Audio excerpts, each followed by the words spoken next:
Wyoming Territory, late spring of 1881. The wind cut hard across the open plain as the stagecoach rolled into the dusty town of Three Pines, its wheels rattling over packed earth. Folks paused their work to watch.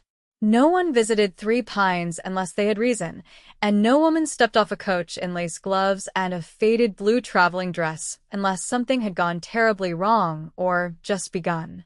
Juna Reddick stepped down, one gloved hand gripping the iron rail, the other holding tight to her son's small fingers.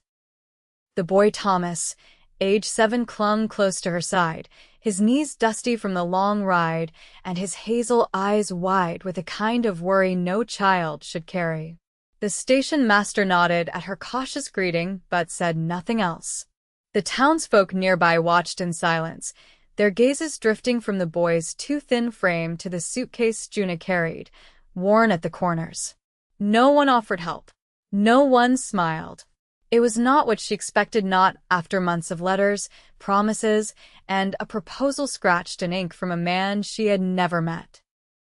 "I thought there would be someone here," Juna said, her voice soft but shaking. The station master cleared his throat. "You Juna Reddick?" "Yes." He scratched his chin.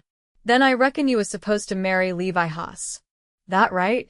She nodded once, her hands tightening on the handle of her suitcase.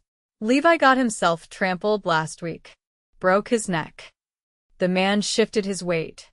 "Buried him last Sunday." Her breath caught. I had no idea." He looked at her boy, then back at her. "Didn't mention a child in his letters, did you?" Juna straightened, chin lifting. "No." "I didn't." "Well," the man said, glancing toward the mercantile across the street, "that might have changed things if you had." Juna stood still a moment longer as the wind tugged at her skirt. Thomas looked up at her, uncertain, his voice barely above a whisper. "Where do we go now?" She crouched slowly, brushing the hair from his forehead. "We'll figure it out, sweetheart." They did not have coin for the hotel. Not for more than a night. The boarding house turned her away before she finished her sentence. Three Pines was a ranching town and a rough one. Women on their own were rare. Women with children and no man to speak for them unwanted.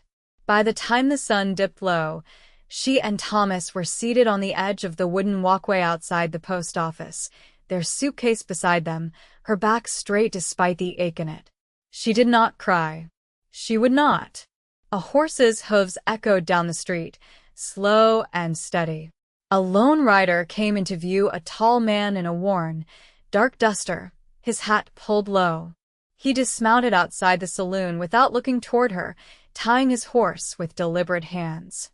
Juna's eyes lingered on him, then looked away. But Thomas stared. The man turned, glancing down the street, and his gaze paused when it reached them. He looked at the boy first, then at her, and something changed in his expression, some quiet shift that Juna could not name. He walked toward them. She stood, squaring her shoulders. "Ma'am," he said, voice low, rough like gravel and smoke. "You got a place to stay?" "I am fine," she said quickly. He looked at Thomas again, then back at her. "Doesn't look like it." Juna hesitated. "I don't need pity." "Wasn't offering it," he said. "Name's Elias Thorne. I got a cabin a mile outside town. Room enough and a spare bed. I lost my wife 2 winters ago. Not looking for anything. Just don't like seeing a child sleep in the dirt." She studied him. His face was sun-worn and tired, but his eyes were steady. She had read men before, drifters, drinkers, men who promised more than they ever gave. Elias felt different. He did not try to soothe her with words. He just waited. Thomas looked up at her. "Please, Mama?" "I'm hungry." Juna's heart clenched. She nodded once. Elias led them to his horse, helped them both into the buckboard hitched beside the saloon, then drove them west as the last of the light faded. His cabin stood near a creek, tucked into a bend of cottonwoods. It was modest, one room, a hearth, a tin basin for washing, but clean and well kept. He brought out bread and beans, set them on the table without a word. Thomas ate like he had not eaten in days. After, Elias unrolled a spare blanket and set it near the hearth. "You and the boy take the bed," he said.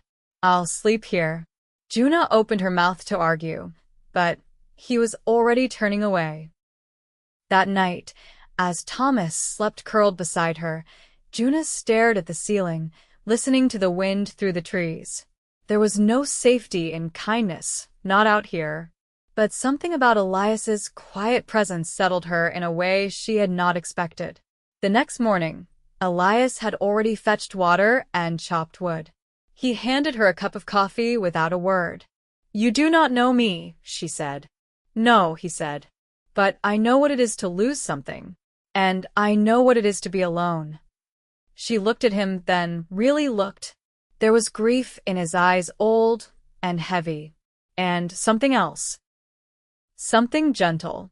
Over the next few days, he made no demands. He let Thomas follow him, let the boy ask questions, even let him ride the old mare around the yard. Juna offered to clean, to cook, and he let her. They ate in silence at first, but slowly, words began to pass between them. "I came from Missouri," she said one evening, as they sat on the porch, watching the boy chase fireflies. "My husband died last year. Yellow fever. I had nothing left. That's why I wrote Levi." Elias nodded. "I lost my wife in childbirth. Both of them. My son never drew breath." Juna's hand rested on the rail, close to his. "You still talk like a man who is mourning," she said. "I was," he said, "until you stepped off that coach." Her breath caught. She turned to look at him fully, heart beating fast. "I do not expect anything, Elias. Not from you. Not from anyone. You do not have to," he said. "But you are not alone anymore." The words sat between them, warm and solid. She did not answer, not then. But she stayed. And when he reached out and gently touched her hand, she did not pull away. Inside the cabin, Thomas slept soundly. And outside, beneath the stars, something new began. Juna came awake to birdsong and the creak of the cabin's door easing shut. Pale morning light slanted through the small window above the bed. Thomas was still curled up beside her, his breath slow and even. She rose carefully, tucked the quilt tighter around him, and stepped out barefoot into the chill spring air. Elias was already at the creek, sleeves rolled, lifting water with a tin pail.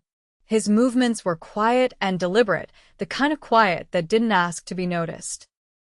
She watched for a moment before crossing the grass to him, her steps soft but sure. "You always up before the sun?" she asked. He didn't startle. "Old habit. Cattle don't wait." She knelt beside the water, dipping her fingers in. "I used to sleep through the rooster. Not anymore." He handed her the other pail. "You don't strike me as someone who gets much rest." "I don't," she said, eyes on the current. "But it's different here. Still. Like something's holding its breath." He stood, adjusted the yoke across his shoulders. "That stillness comes before summer. Or a storm. You learn to tell which."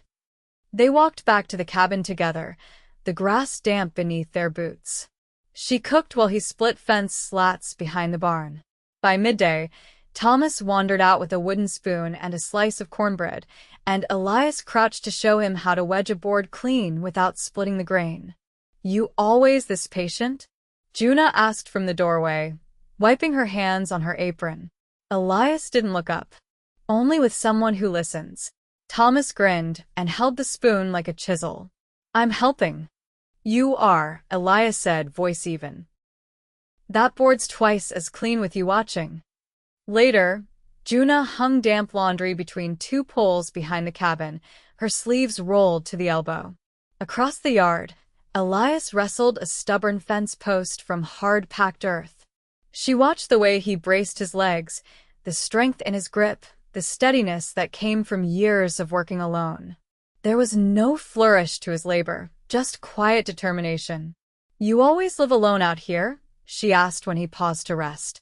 "Since the war ended," he said, brushing sweat from his brow. Worked cattle down near Rollins, then came north. Built this place with my own hands. You ever think about leaving? He shook his head once. I built it for a life that never came. Seems wrong to walk away now. She folded a shirt with care. Maybe that life's still coming, just not the one you planned. He looked at her then, long and quiet. In town that Saturday, she walked beside him while Thomas chased shadows along the general store's porch. The townsfolk kept their distance, some with narrowed eyes, others with muttered words. But they didn't speak to her. Not directly. Inside, she selected flour, salt, and a bundle of blue calico. The shopkeep tallied slowly, eyes flicking to Thomas as if the boy might try to pocket a penny nail. I can pay, Juna said, voice level. Elias laid a banknote on the counter before she could reach her purse. I didn't ask you to do that, she said as they stepped outside. You didn't have to, he said. You're under my roof. That makes it my concern. I don't want to be your obligation. You're not, he said simply. That evening, she found him on the porch sharpening the blade of an old draw knife. She sat beside him, the sky soft with dusk. I used to think grief was something you carried until it faded, she said. I didn't understand it changed shape, became part of you. He set the blade aside. It doesn't leave, but it stops being the loudest thing in the room. She nodded, eyes on the horizon. You think it's possible to build something good after so much loss? He didn't answer right away. Then, gently, I think you already are. She turned to him. There was no distance in his gaze. No fear. Just a steadiness that had become familiar. I never thought I'd feel safe again, she said. I never thought I'd want to, he replied. His fingers brushed hers. She let them. Behind them, the cabin stood lit from within, one warm lamp glowing. Thomas's laughter drifted through the open window, soft and bright. Juna didn't look away from Elias. This isn't what I expected. Me neither, he said. But it's real. The wind stirred the cottonwoods. For the first time in years, she let herself believe in the sound of it. The grass grew taller along the creek with each passing week, bending under the weight of early summer rain. Juna stood barefoot in the shallows, skirts gathered in one hand, as she scrubbed Thomas's shirt against the washboard. Across the yard, Elias whistled low while mending a saddle strap, the tune slow and unfamiliar. It had been 3 weeks since she and Thomas arrived. The days had begun to take shape not through planning, but through rhythm. A shared rhythm, quiet and real. Thomas sat in the dirt near the barn, carving a tiny horse from pine under Elias's watchful eye. His face was smudged, but his voice was light, asking questions about cattle drives and winter snow. Elias answered each one with patient honesty, never talking down, never brushing the boy aside. Juna wrung out the shirt and hung it on the line, her fingers still damp as she crossed the field to the garden patch Elias had barely kept alive before she'd come. She knelt beside the crooked rows, checking the beans and squash for beetles. They were growing strong now. She had planted them 2 weeks back, her hands in the soil before she'd dared ask if she could. I saw you pull a splinter from Thomas's hand yesterday, she said that evening as Elias sat at the table carving a handle for the draw knife. Elias didn't look up. He came to me quiet. Didn't want to cry. You were gentle with him. He didn't flinch. She folded a piece of muslin into squares. He's had to grow up faster than most. So have you. Juna sat across from him, elbows resting lightly on the tabletop. You ever think about what you'd do if you weren't here? If your life had turned different? Elias looked at the blade in his hands. I might have run freight down to Denver. Maybe taken a wagon east, seen St. Louis once. But I made choices. And the land's been good to me, even when it wasn't kind. She watched his hands move over the wood. You ever get lonely? Not in the way I used to. She didn't ask what that meant, but part of her already knew. The next afternoon, a rider came. Dust trailed behind his horse, and his coat flapped open as he approached the cabin. Juna stepped out with a hand across her brow, shielding her eyes. Elias came from the field a few moments later, his eyes narrowed. The man dismounted, tall and sun-browned, with a badge pinned to his vest. "Name's Sheriff Dunley. I'm checking in on the Reddick woman. Heard she showed up with a boy, and no place to be." Juna straightened, voice even. "I'm here now. I've been here. You got no bloodkin around." "That's the concern," the sheriff said. "Town council's been whispering, wondering if the arrangement's proper." "She's under my roof," Elias said, stepping closer. "That makes it proper." "Don't see a preacher's name on any paper," Dunley replied. "You won't find one," Elias said. "Not yet." The sheriff's eyes shifted to Thomas, who stood behind the doorframe watching. "The boy schooling?" "He's learning more from Elias than he ever did in a schoolhouse," Juna said. Dunley scratched his cheek. "Just doing my job." "Folks talk when there's change, especially when it don't come with a ring or a title." Elias stepped forward, voice calm. "If they got questions, they can ask me direct." "They might," Dunley said, mounting again. "Town's never taken kindly to what it doesn't understand." As the rider disappeared down the trail, Juna turned to Elias, her hands folded beneath her apron. "It's going to keep coming up." "Let it," he said. "I ain't ashamed of what's here." That night, after Thomas had gone to bed with his wooden horse tucked beside him, Juna stood by the window, arms wrapped around herself. The moon hung over the pines, pale and full. "People see what they want to," she said. Elias came to stand beside her. "Let them. I see what's real." She looked up at him. "Do you?" "I see a woman who's stronger than most men I've known. I see a boy who's getting his childhood back. And I see a life that doesn't need fixing, just time." She had meant to reach for his hand, but she did. His fingers closed over hers with steady warmth. "I didn't come here for love," she said. "I know, but I think I've found it anyway." He didn't answer with words. He just brought her hand to his chest and held it there, over the beat of something steady and sure. The wind outside carried no storm, only the scent of lilac and pine. The next morning broke warm, the kind of heat that crept in quiet and settled deep.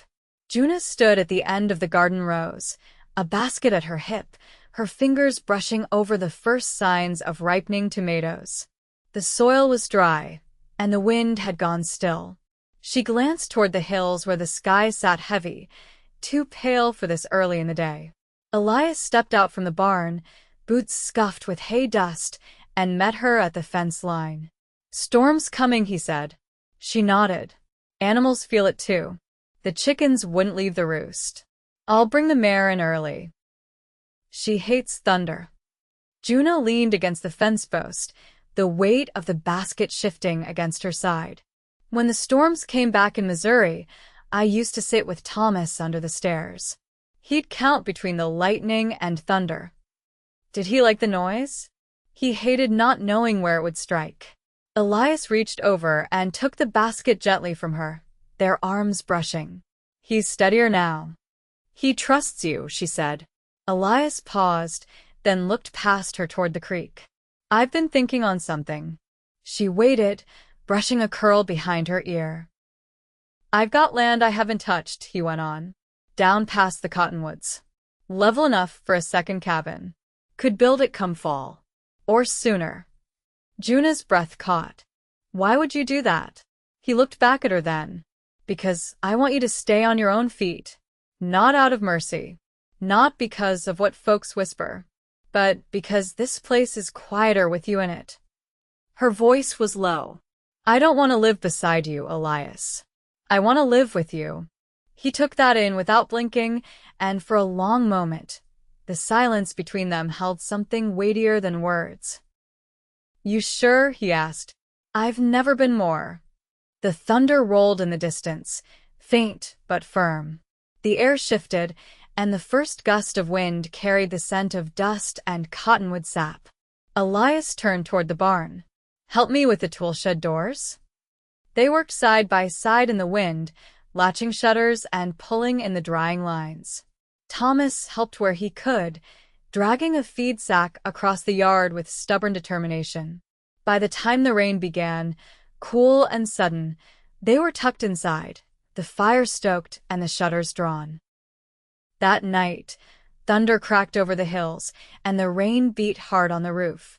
Thomas curled up with his carved horse and dozed by the hearth. Juna sat near the window, watching the lightning stretch across the sky. Elias joined her, holding 2 mugs of warm milk. He handed her one, then settled close. I buried her under that ash tree, he said softly. My wife.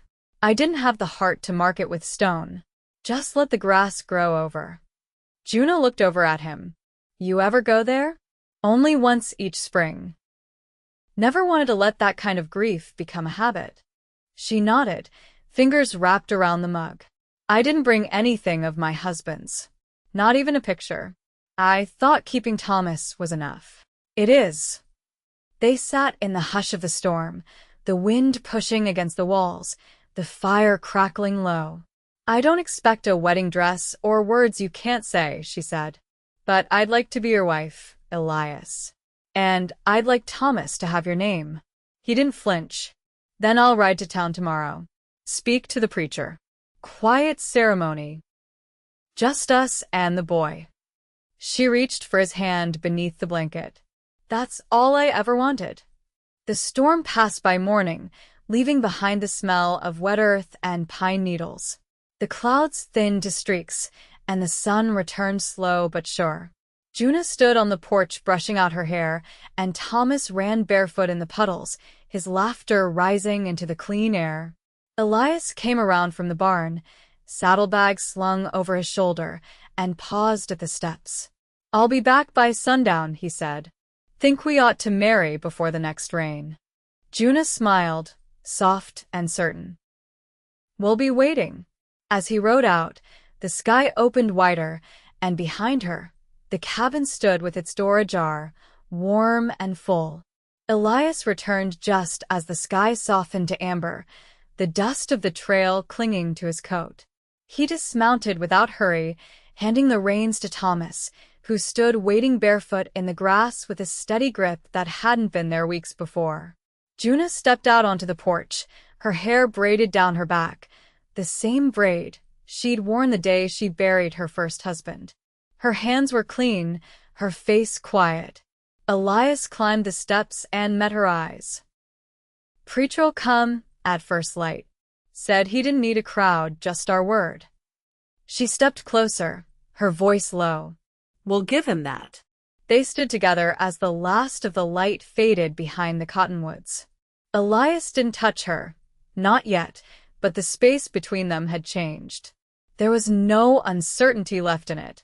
The next morning, the preacher arrived by wagon, his daughter driving. She stayed outside with Thomas, showing him how to braid a grass whistle, while the 3 of them stood beneath the ash tree. No rings, no pages, no vows beyond what could be said plain. Elias spoke first. I intend to keep this home safe for her and the boy. I'll work honest and speak true.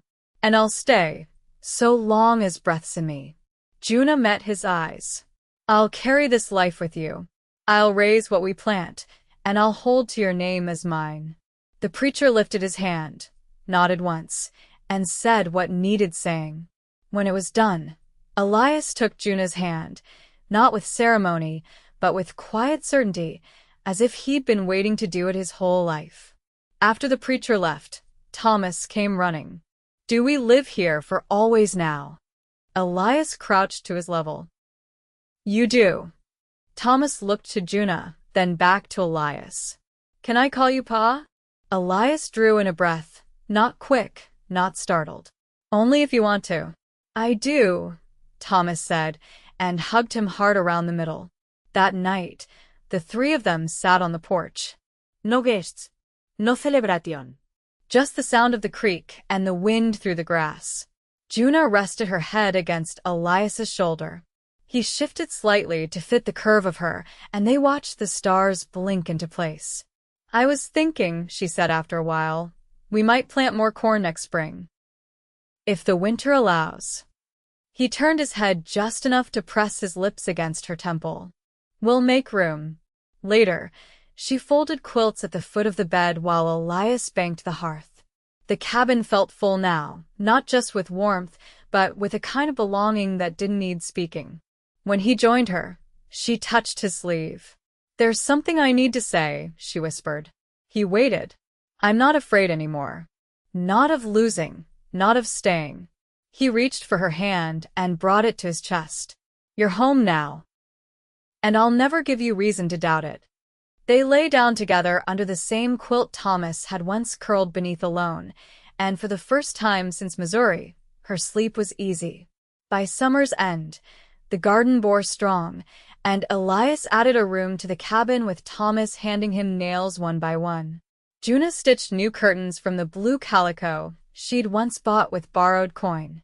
The chickens nested regular, and the mare foaled a colt with a blaze that made the boy laugh every time he saw it. In town, folks kept talking, but quieter now. The sheriff tipped his hat when they passed. The woman at the mercantile set aside sugar without being asked. Come harvest, Elias brought home a small writing slate. "For the boy," he said, setting it on the table. "Figured he'll need his letters for more than carving names in fence posts." Juna kissed him for the first time in daylight, standing in the doorway with flour on her hands. That winter, they kept a fire burning through every storm.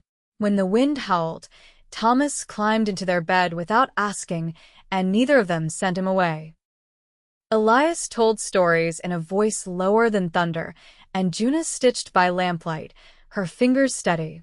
When the thaw came in early March, the three of them walked the edge of the creek, where the ice broke apart in slow sheets.